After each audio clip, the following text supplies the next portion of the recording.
This is Willie over here at Hatchfinders, Livingston, Montana.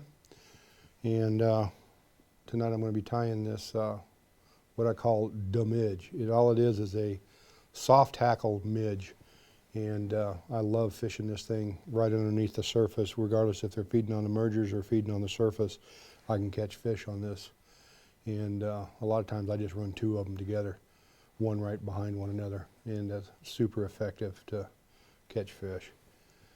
And I'm using a, let me tie this thread in and I'll show you the hook that I'm using on this. This is a 2X long, or 2X short, 1X strong hook, Dairiki 075 size 16. And what I'm going to do is I'm going to come in and I'm going to tie in the tail. And I'm using Midge crystal flash for that, and I'm just using a few pieces of it. I like 3 pieces instead of, you don't want to make a lot of mass on this because it is a tiny fly. And I'm just going to tie that in to kind of help me make up a little bit of size on the body. And I'm just going to open palmer that right up to the front there a little bit and tie in a very small piece of silver wire. It's a fly that doesn't take very long once you get used to tying it, other than the size of it. It doesn't take very long to tie this fly.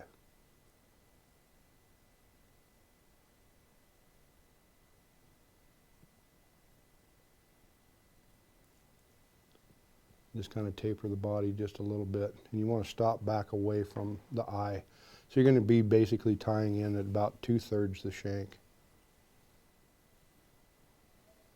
And then just wrapping the wire forward and open like so.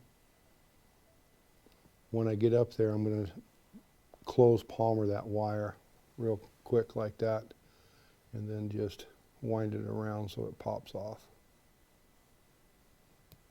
Like so. You don't ever want to cut your wire because you want 2 things.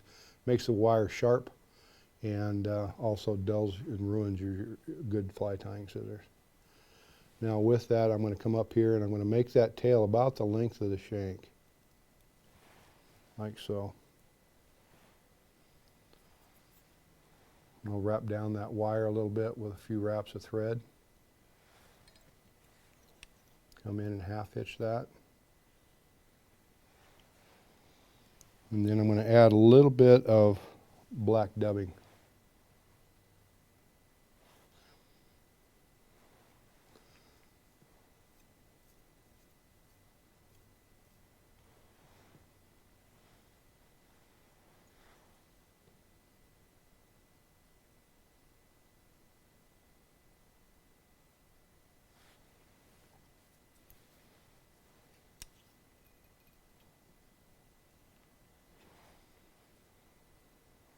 Then we're going to be using a real soft black hackle on this.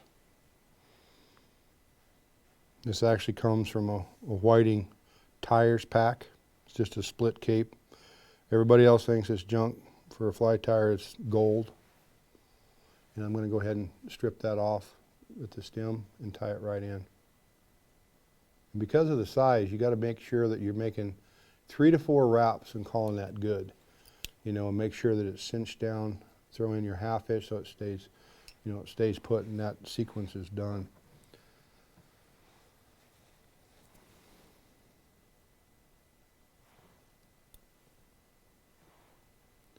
And I'm going to make 3 to 4 wraps of this nice little soft hackle right here. Towards the eye. I'm going to wrap it kind of towards the eye.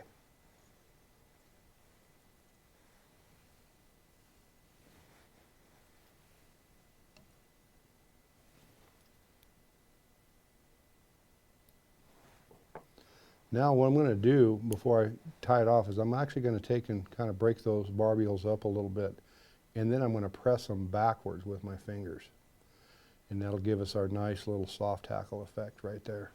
You can see how it comes over the thorax on that, and then I'll just pull it all the way back, give it one more good wrap in there, maybe 2, and then throw a half hitch in.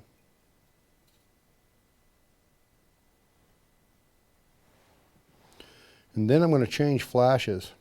I'm going to give it an overwing, and sort of like in a when we tie wet flies, traditional wet flies, we have a wing that comes back over the top of it like so.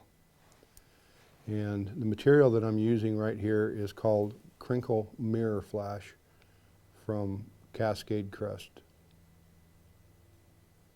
And I'm going to tie that in right there nice and tight over the top and let that just hang. Come in and give it a half hitch. We're working on real small fly here, so you don't want to, you really want to make sure to watch out for your, how many wraps of thread you're doing that. And I'm going to make it also to about the end of the body, and it'll stand up like that. So it's backwards like so. And go ahead and put a whip finish on that.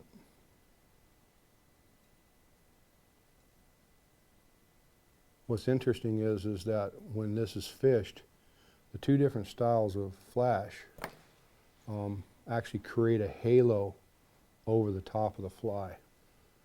And the fish absolutely love it.